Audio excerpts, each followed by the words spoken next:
আপনার বোনের সতী নানার সাহস কোনো সাধারণ মেয়ে দেখাচ্ছে না মামা শ্বশুর মশাই। এই দেশের একমাত্র কৃষি মন্ত্রীর বউ যে কিনা 4টা কোম্পানির মালিক, এমন মেয়ের সাহস থাকবে না তো কার থাকবে? বিভান খান তাকালেন মায়ার চোখ জোড়ার দিকে। কতটা আত্মবিশ্বাসের সাথে কথা বলছে মায়া। মৃদু হেসে বলেন, নাইস কনফিডেন্ট, কিন্তু ওভার কনফিডেন্ট ভালো না মেয়ে।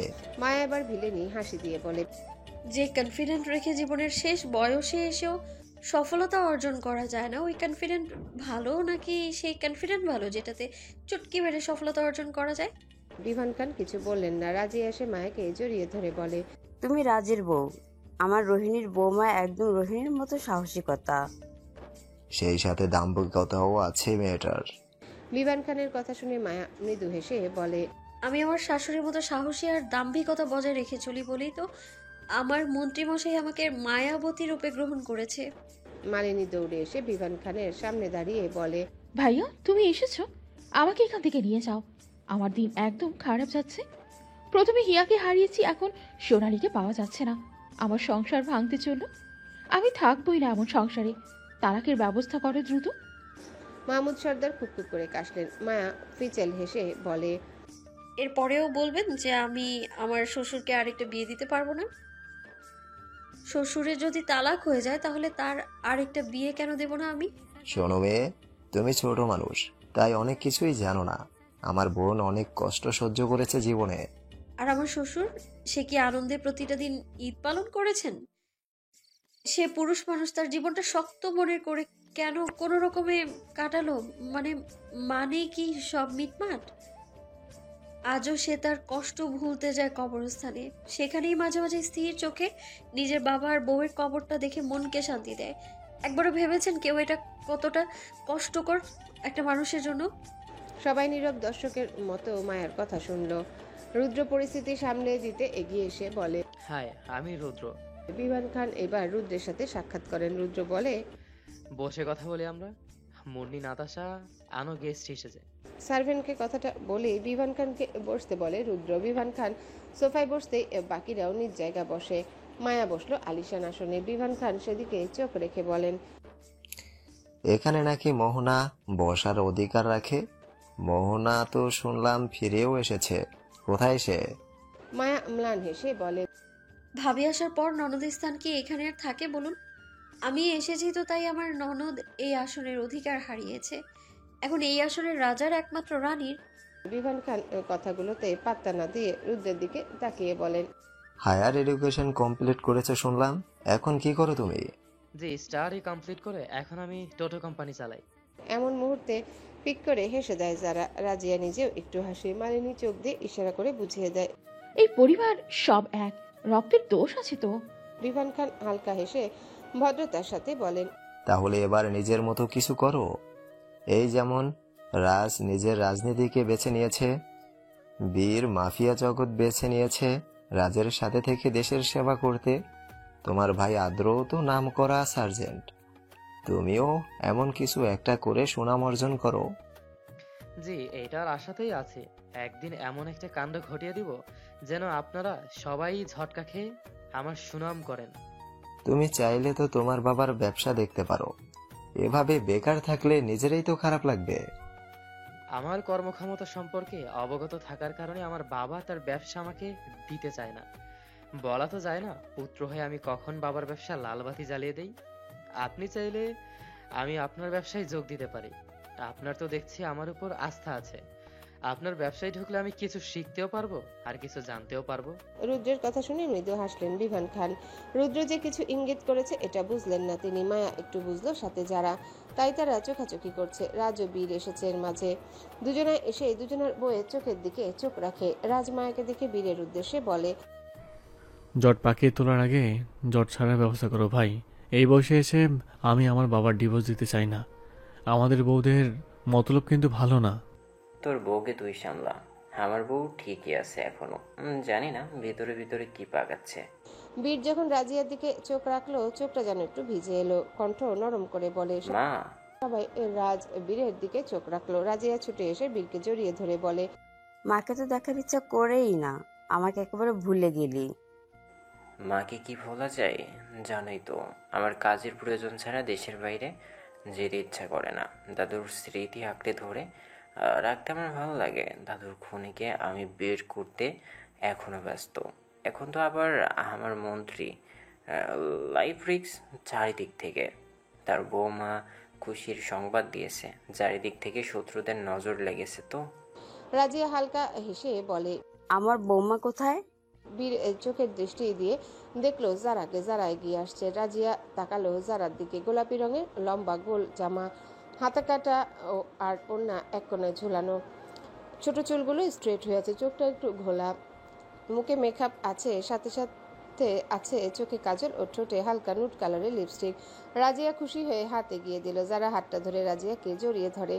যারা চুপ করে জড়িয়ে ধরে আছে রাজিয়াকে। রাজিয়া জারার মাথায় হাত বুলিয়ে বলে, অনেক সুন্দর হয়েছে আমার বৌমা। ছেলে বৌমা দুজনকেই মানিয়েছে। রাজ এগিয়ে এসে বিভান খানের সাথে হ্যান্ডশেক করে বলে, কেমন আছো মামা? আমি তো ভালোই আছি, তুমি কেমন আছো? এমনিতেই ভালো থাকি, এখন বাবা আবার খুশিতে দ্বিগুণ ভালো আছে। তোমার বউ তো আমার বোনের সংসার ভাঙতে চায়। আধা ভাঙ্গা সংসার করতে পারে না, যেখানে ওটা আলাদা করে ভাঙার প্রয়োজন হয় না মামা, নিজে থেকে ভেঙে যায়। আমার বউ নতুন রূপে গড়ার চেষ্টা করেছে। বাহ, বউয়ের হয়ে সাবাই গাইছো। সত্যি কথা বললেই তোমাদের মতো কিছু তৃতীয় ব্যক্তির স্বামী স্ত্রী সম্পর্কের মধ্যে কিছু তিক্ত বলি ছুটিয়ে দেয়। এই যেমন আমি আমার বউয়ের হয়ে কিছু বলছি বলে তোমার কাছে ছাপাই গাওয়া অনেকের ভাষ্যমতে বলা হয় বউয়ের আসলে নিচে মুখ লুকানো। আমি অবশ্যই এগুলোতে কান দেই না। যার সুখ যার কাছে, যার জ্বলবে সে তো আগুন ছিটাতেও চাইবে। আমি না হয় ঠান্ডা পানির বর্ষণ দিয়ে আগুন নিভিয়ে দেবো। বিভান খান আরো কিছু বলতে নিবে মালিনী আড়ালে হাত টিপে ধরে। বিভান খান একটু থেমে প্রসঙ্গ পাল্টে বলেন, আমি এসেছি যেহেতু আমার ছেলে বৌমার বিয়ে উপলক্ষে এবার একটা গ্রাউন্ড পার্টি হবে। সেই তুমি আসবে বলে আমরা অনুষ্ঠান করিনি মামা। গ্রেট, তাহলে কাল পরশুর মধ্যে অনুষ্ঠান করা হোক। মায়া বাধা দিয়ে বলে, আপনি হয়তো জানেন না আমাদের পরিবারের অবস্থা ভালো না এখন। আমার ননদ হারিয়ে গেছে, আমার কাকি শাশুড়ি হারিয়ে গেছেন, আমার দুটো দেবরও হারিয়ে গেছে। এক এক করে অবশ্য এই মহলের সবাই হারাতেই থাকে। যাই হোক, শেষমেশ আমার শ্বশুর শাশুড়ির সংসারটা হারাতে বসেছে, এর মধ্যে ওয়েডিং পার্টি রাখাটা শোভা পায় না। বিভান খান কিছু বলতে নিবেন, তার আগে রাজ বলে, শোভা পাবে মায়াবতী। যারা হারিয়ে যাবার তারা তো হারিয়ে গেছে, কিন্তু বাকিরা তো সুখে থাকবে, তাই না? মায়া চোখ বড় বড় করে চাইলো। রাজ মৃদু হেসে বলে, অনুষ্ঠানের ব্যবস্থা করা হোক। যারা এবার বীরের দিকে তাকালো। বীর কিছু না বলে রাজিয়াকে আগলে নিয়ে ওদের কথা শুনছে। মায়া ভ্রুকুটি করে যারাকে মেসেজ দেয়। এদের কথা শেষ হলে উপরে এসো। যারা মেসেজ পড়ে লিখে, ওকে। নিজের ঘরে ব্যালকনিতে দাঁড়িয়ে আছে মায়া। রাজ আছে মাহমুদ সর্দারের সাথে নিজস্ব আলাপে। যারা এসেছে মাত্র পিছন থেকে জিজ্ঞাসা করে, এখন কি করবে? খবর পেলাম নতুন। কিসের? মালিনী খান সবকিছুর সাথে ইচ্ছাকৃত যুক্ত না, কিন্তু সে বাধ্য হয়ে এসব করেছে। কিভাবে জানতে পারলে? আমার যে স্পাইম্যান ও সোনালীকে ফলো করতো, কালকে থেকে মালিনী খানকে ফলো করা শুরু করে। কারণ আমাদের নেক্সট টার্গেট তো সেই। মালিনী খান খুব ধূর্ত মহিলা। একটু ভুল তার জীবনে হলো, সেটা তার সন্তান হারিয়ে যাওয়া। ইনফ্যাক্ট সন্তান জীবিত আছে, এখনো কোথায় আছে এটা জানে বিভান খান আর সোনালী। ওরাই কিডন্যাপ করে রেখেছে সেই সন্তানকে। সন্তানের নাম কি, দেখতে কেমন, কিছুই জানে না মালিনী খান। জানতে পারবে ঠিক তখন যখন সে ফর্মুলা উদ্ধার করে দিতে পারবে। ব্রেইনটাকে খুব ভালোভাবে সাজিয়ে রেখেছে বিভান খান। নিজের বাবাকে খুন, বোনকে খুন, আরেক বোনের সন্তানকে কিডন্যাপ, এছাড়াও আরো তো আছেই। মালিনী খান ধৈর্য ধরে দুই দিকে খেলছেন। একদিকে সন্তানদের সুরক্ষিত রাখছেন, আবার আরেকদিকে ফর্মুলার হয়ে কাজ করছেন। এখনো বিভান খানের আশেপাশে গিয়ে খোঁজ নেয় কোনো যুবক আছে কিনা। মোস্ট ইন্টারেস্টিং ব্যাপার হলো, বিভান খানের হয়ে কোনো যুবক কাজ করতে গেলে তার সাথে মালিনী খান গোপনে ডিএনএ টেস্ট করে। হারিয়ে যাওয়া সন্তানকে দেখবার জন্য তার মনটা খুব ছটফট করছে। নিজেদের গ্যাংয়ের কাউকে দেখলেই তার মনটা হয়তো জানান দেয় ভাই তার সন্তানকে খারাপ পথে রেখেছে গোপনভাবে, মাতে এমন করছে। তাহলে কি আমরা প্ল্যান চেঞ্জ করব? মালিনী খানের কোনো ক্ষতি করব না? আমরা করবো না, এটা ভুল। শত্রুকে মারতে হলে তার আশেপাশের শত্রুগুলোকে দুর্বল করতে হবে। ঠিক যেমন সোনালি করেছিলাম, মিহিরকে দিয়ে সোনালির কিডন্যাপ, ঠিক তেমনই দুর্বল মালিনী খানকে দিয়ে হবে বিভান খানের বরবাদ। আইডিয়া মন্দ না। কিন্তু তাজের ব্যাপারটা?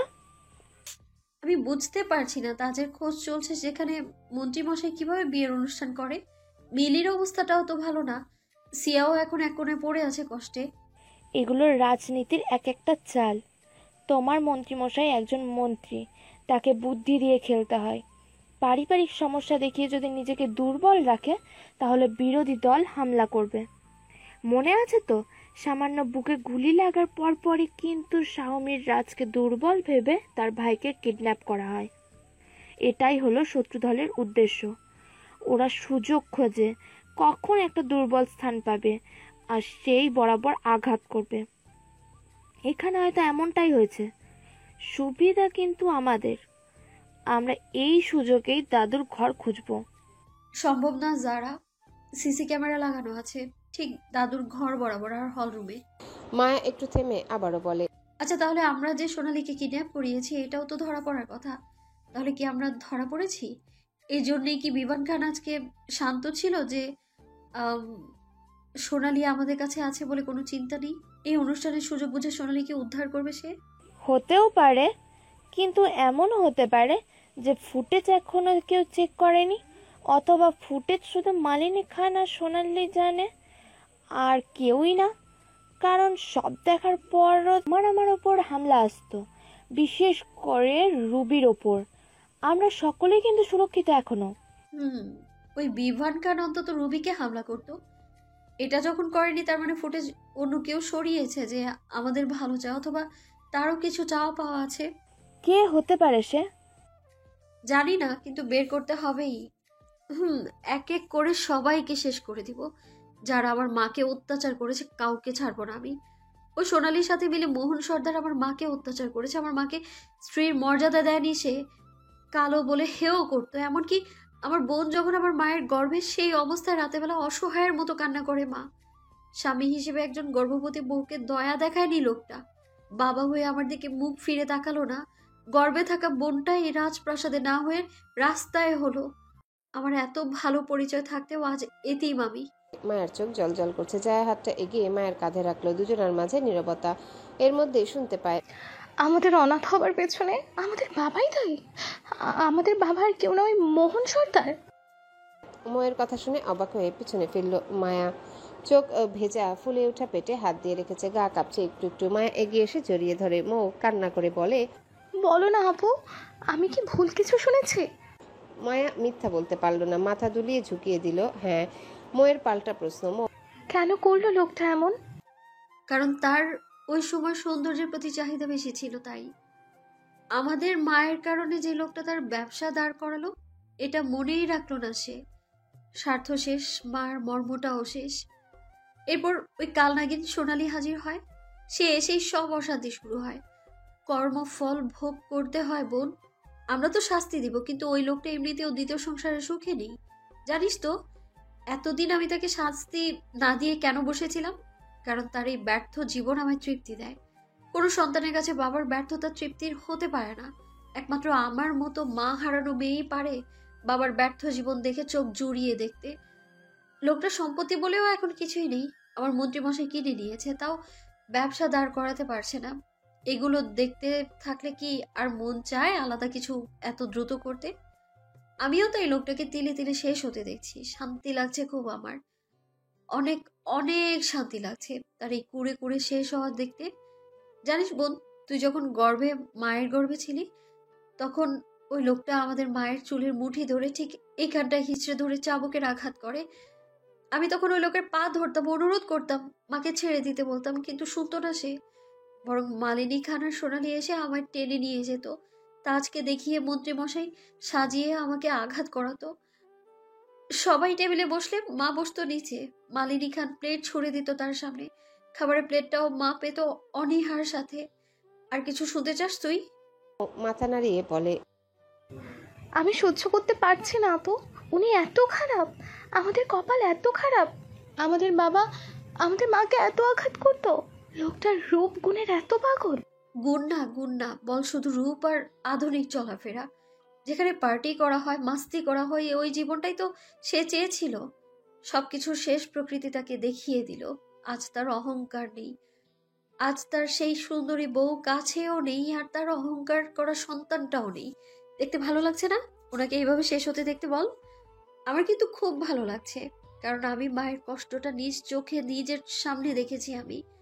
আমি তো খুব উপভোগ করছি এসব। মায়ের চোখ বড় বড় হয়ে আছে, সাথে হাত পাও কাঁপছে। শুধু তাই না, মায়ের চোখ দিয়েও পানি দেখা দিল।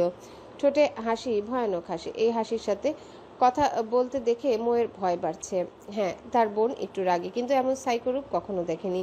মায়ের মস্তিষ্ক ঠিক নেই। প্রধান কথা হলো মায়া গর্ভবতী, মন কখন কেমন হয় বলা যায় না। দ্বিতীয় কথা, মায়ের কথা মনে পড়লেই ওর মাথা ব্যথা বাড়ে। অতীতের ওই তিক্ত মুহূর্ত মনে পড়তে মায়ার গা রিরি করে ওঠে, সব শেষ করে দিতে ইচ্ছা করে। মায়া এক হাত মুঠো করে আছে, বড় বড় নখ হাতের তালুর মাংসের মধ্যে গেঁথে যাচ্ছে, রক্ত ঝরছে সেখান থেকে। কারোর সেদিকে নজর নেই। সবাই মায়ের এই পাগলামির সাথে কথা বলা দেখে কান্না করে দেয়। শাহানা পারভিনের কষ্ট বুঝতে পেরে কষ্ট বাড়ছে মোয়ের, সাথে জারারও। দরজার কাছে দাঁড়িয়ে হয়ে গেল পিয়াস। সেই সাথে ঘৃণা বাড়ল মোহন সর্দার, সোনালী ও মালিনী খানের প্রতি। একজন গর্ভবতী মা ও বাচ্চা মেয়েকে তারা নির্যাতন করেছে। পিয়াসের নিজের কাছেও খারাপ লাগছে খুব। রাজের কথাতে আজকে এখানে আসা। রাজ বলেছে মোয়ের এই অবস্থায় এখানে রাখতে। আসলে মায়ের বোন হিসেবে মৌকে বাইরে থেকে হামলা করতে পারে যে কেউই, যেমনটা তাজকে করা হয়। এজন্য রাজ চায় না তার আপনজন কেউ আর হারিয়ে যাক। রাজ এসে দাঁড়ালো পিয়াসের পাশে, ভ্রুকুটি করে বলে, আমার ঘরের সামনে দাঁড়িয়ে আছো কেন বেবি? পিয়াস একটু নড়ে চড়ে পাশে তাকালো, তারপর মায়াকে ইশারা করে বলে, ম্যাম অসুস্থ হয়ে পড়েছেন। রাজ ভেতরে চোখ রাখতেই দেখতে পায় মায়ার চোখের সাদা জায়গাটা লাল বর্ণ ধারণ করেছে। ঠোঁটে হিংস্র হাসি, চোখে রাগী ভাব, সেই সাথে পানি। হাতের দিকে তাকাতে রাজ অবাকের সাথে দৌড়ে এসে মায়ের হাত ধরে জারার উদ্দেশ্যে বলে, মেডিসিন বক্স দাও। মায়াকে বিছানায় বসিয়ে বলে, নিজেকে জখম করার আগে একবার আমার কথাটা ভাবতে পারতে। তোমার মন্ত্রী মশাই তোমার কোনো ইচ্ছা অপূর্ণ রাখে না মায়াবতী। মায়াবতীর ইচ্ছা পূর্ণ করতে যদি জীবনে দিতে হয় তবে দিয়ে দেব আমার জীবন, কিন্তু নিজেকে জখম করো না প্লিজ। মায়া স্থির চোখে দেখছে রাজকে। মেডিসিন বক্স আনতে রাজ হাতের ক্ষতগুলোতে তুলো দিয়ে মুছে মলম লাগিয়ে বলে, মায়াবতী জখমে মলম দিয়ে সমস্ত ব্যথা সরিয়ে তুলবো আমি। সে জখম যেখানে থাকুক না কেন, মলম আমি প্রস্তুত রাখবোই। মায়া ঠোঁট প্রসারিত করে। যারা চোখের ইশারা দিতেই সবাই চলে যেতে নেয়। রাজ গলা উঁচিয়ে বলে, বীরকে বলেছি উপরে ঘরে থাকবে, তোমরা অপোজিট ঘরে থেকো। পরিস্থিতি যেমনই হোক না কেন এক বাড়িতে এখন থাকা প্রয়োজন। পিয়াস একটু আমতা আমতা করে বলে, আপনাদের বিরক্ত করা। মৌ আমার একমাত্র শালী, যেখানে আমার আর আমার বউয়ের জীবন ঝুঁকিতে, সেখানে শালীকে টার্গেট করে আমার বউকে হামলা করতে চাইবে না। এটা তো হয় না। শত্রু এখন লোকে ওত পেতে আছে, তাই শালীর সুরক্ষাটাও আমার দেখতে হবে, যেন আমার বউটা সুরক্ষিত থাকে। সবাই মৃদু হেসে বাইরে গেল। মায়া স্থির চোখে রাজকে দেখে বলে, আমাকে নিয়ে এত চিন্তা আপনার? একমাত্র বউ আমার, তাকে নিয়ে তো চিন্তা করতেই হবে, তাই না? দ্বিতীয় বউ আনার স্বপ্ন দেখছেন নাকি? তোমার হিংস্র চাহনিতে স্বপ্ন আমাকে ইন্না নিল্লাহি ওয়া ইন্না ইলাইহি রাজিউন বলে পালিয়ে যায়। মায়া হেসে দেয়। মায়াকে নিজের কাছে নিয়ে বক্ষের মাঝে আগলে রাখলো রাজ, তারপর বলে, আমার বক্ষ জুড়ে তোমার এই স্থান। আস্ত একটা বক্ষে যখন আমার মায়াবতী নিজের করে রেখেছে, সেখানে অন্য কোনো নারীর স্থানে হতে পারে না। আপনার এতগুলো বছরের একাকিত্বে আমাকে আপনার ভালোবাসা উপলব্ধি করায় মন্ত্রীমশাই। রাজ মায়াকে আষ্টেপৃষ্টে নিজের করে রেখেছে। মায়ার মাথায় চুমু দিয়ে মৃদু হাসলো। কালকের দিনটা শুধু অপেক্ষা করা। যেটা প্ল্যান করেছিল ওটা আবারও বাড়িয়ে দিল মায়া।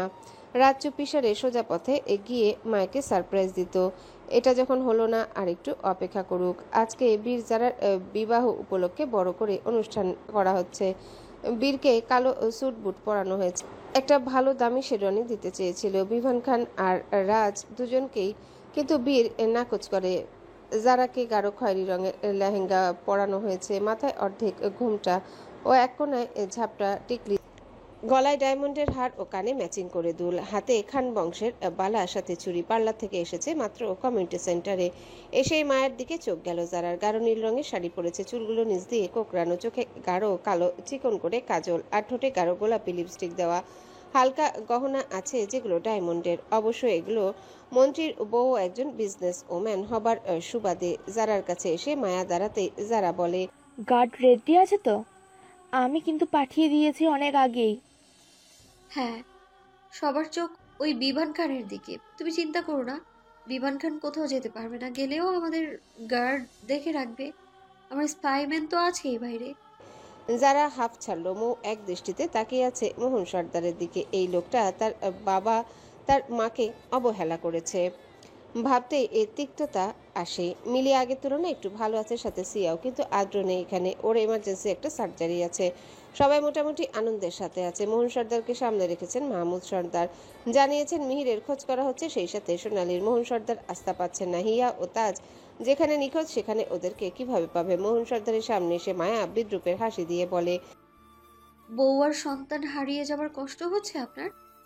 মোহন সর্দার চোখ তুলে তাকালো, সাথে বিরক্তি প্রকাশ করে। মায়া ঠোঁট চওড়া করে বলে, হ্যালো বন্ধুরা, পরবর্তী পার্ট খুব তাড়াতাড়ি আসবে, তো সবাই অপেক্ষায় থাকো। আর চ্যানেলটি যারা এখনো সাবস্ক্রাইব করনি তারা পরবর্তী পার্ট দেখার জন্য চ্যানেলটি সাবস্ক্রাইব করে রেখো। ধন্যবাদ সবাইকে, আমাদের সাথেই থেকো।